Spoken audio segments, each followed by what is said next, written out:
नमस्कार दोस्तों, मैं हूं महिका और आप सुन रहे हैं इंडिया इंटरकनेक्ट। आपने सुना होगा कि अमेरिका ने भारत के कुछ प्रमुख एक्सपोर्ट्स पर 25% तक का टैरिफ लगा दिया है। तो आज बात करेंगे अमेरिका के उस नए टैरिफ हमले की जो हमारे गहनों से लेकर मोबाइल ऐप्स तक सब पर भारी पड़ने वाला है। मन में सवाल ये है कि इससे हम यानी आम हिंदुस्तानी कैसे प्रभावित होंगे। चलिए सीधे सीधे बात करते हैं।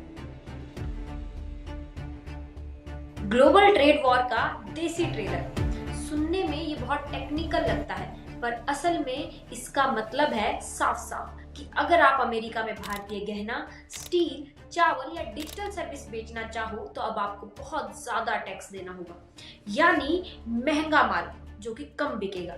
अमेरिका को हमारे डेटा कानूनों से दिक्कत है, हमारे इलेक्ट्रॉनिक सामानों पर ड्यूटी से दिक्कत है और डिजिटल दुनिया में भारत की आत्मनिर्भरता की कोशिशों से भी अब उसे दिक्कत होने लगी है। जवाब में जब भारत कह रहा है भाई हमें अपनी इंडस्ट्री को तो बचाना ही पड़ेगा ना, तो ये एक सीधे सीधे रस्साकसी हो गई है, वो भी ऐसी जो दिख तो रही है व्हाइट हाउस और साउथ ब्लॉक के बीच में, पर झटका लगेगा ना व्हाइट हाउस को ना साउथ ब्लॉक को, बल्कि सूरत के हीरा तराशने वाले हाथों को और बेंगलुरु के लैपटॉप पर कोड लिखते युवाओं को। अब जरा सोचिए, अगर आप एक छोटे गहनों के व्यापारी हैं या किसी डायमंड यूनिट में काम करते हैं और आपका सारा माल अमेरिका जाता है, अब अगर उस पर 25% ड्यूटी लग जाए तो क्या होगा?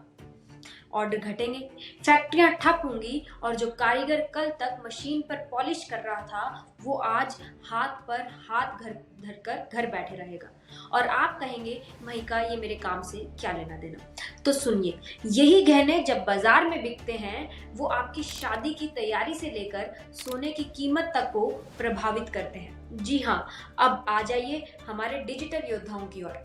ये वही लोग हैं जो लैपटॉप लेकर दुनिया के लिए ऐप, वेबसाइट और सॉफ्टवेयर बना रहे हैं। इस सेक्टर की कमाई है 180 अरब डॉलर से भी ज्यादा, पर अमेरिका को भारत का डाटा लोकलाइजेशन पसंद नहीं और जवाब में वो टैक्स, नियम और पाबंदियों से भारत के इस सेक्टर को दबाने की कोशिश कर रहा है।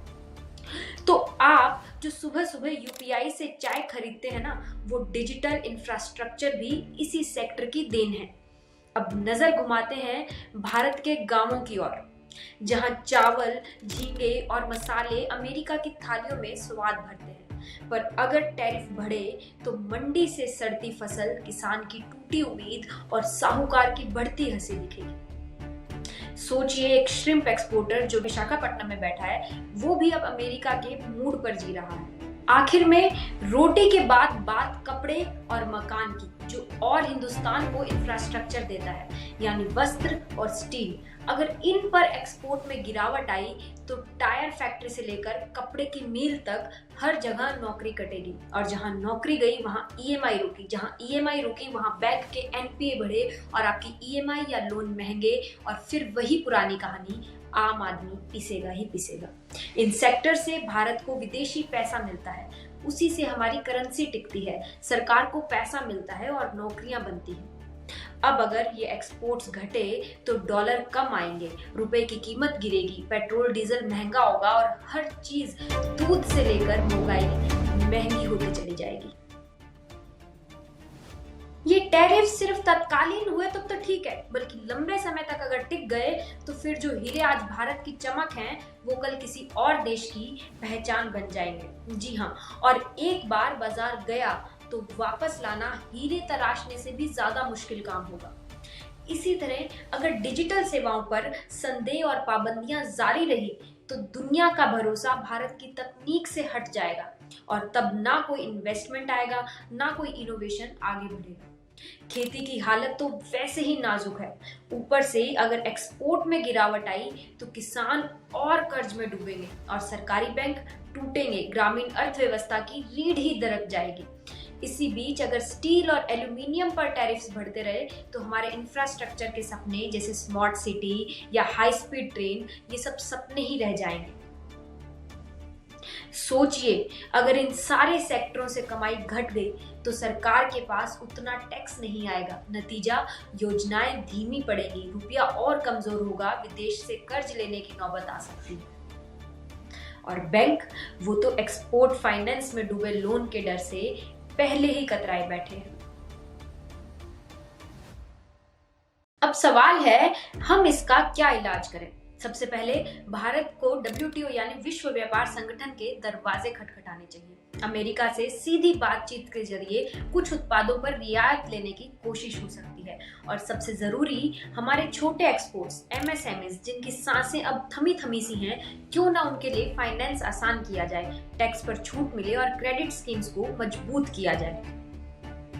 पर अब जरा पीछे मुड़कर देखिए, याद है जब हमने अपने किसानों को सब्सिडी दी थी? अमेरिका ने WTO में शिकायत कर दी। जब हमने चीन को ऐप से टक्कर दी तो अमेरिका को अपने डिजिटल प्रभुत्व की चिंता सताने लगी थी। हर बार जब भारत ने आत्मनिर्भर बनने की कोशिश की, अमेरिका ने कोई ना कोई चाल चली। कभी डाटा कानूनों पर आपत्ति, पेटेंट नियमों में दबाव, IT सेक्टर में रुकावटें और अब टैरिफ।